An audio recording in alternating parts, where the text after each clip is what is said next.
još jednom. Najveći aplauz, molim vas za moju dragu Radu! Ajde, molim te prvo ti kao domaćin, kao domaćica, ovako. Za one koji ne znam, stvari, većina ljudi ne zna. Da, ja Radu poznajem pa od 13-14 godine. I moram da vam ispričam jednu situaciju. Tada, kada sam ja imala 13-14 godina, Rada je bila velika zvezda i sećam se, imala sam priliku... Da, ti si tada već bila velika zvezda. Znaš li sada, ali tada u tom trenutku sam ja imala 13-14 godina, dete koje te gledalo samo na televiziji.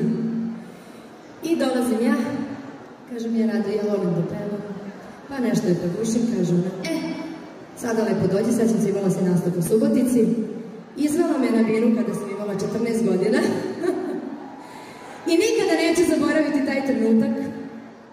To je za mene bilo, nisam pa ne mogu ni da objasnim. Zaboravila si i da smo se vozile zajedno, posle sam dolazila, zato što auta imamo slike kad smo bile male.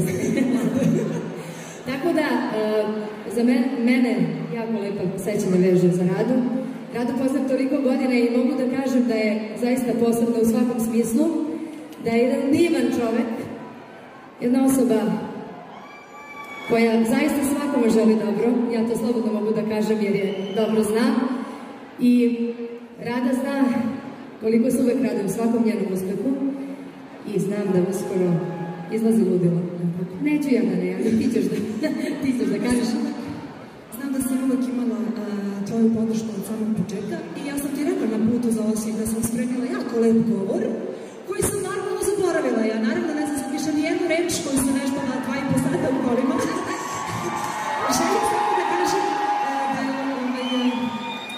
da mi je jako drago što si ispala fair i što si ispoštovala apsolutno sve kolege sa estrade i što si nam svima dala mrvicu svog uspeha i dozvolila nam da podelimo tvoj veliki istorijski uspeh sa ovom publikom.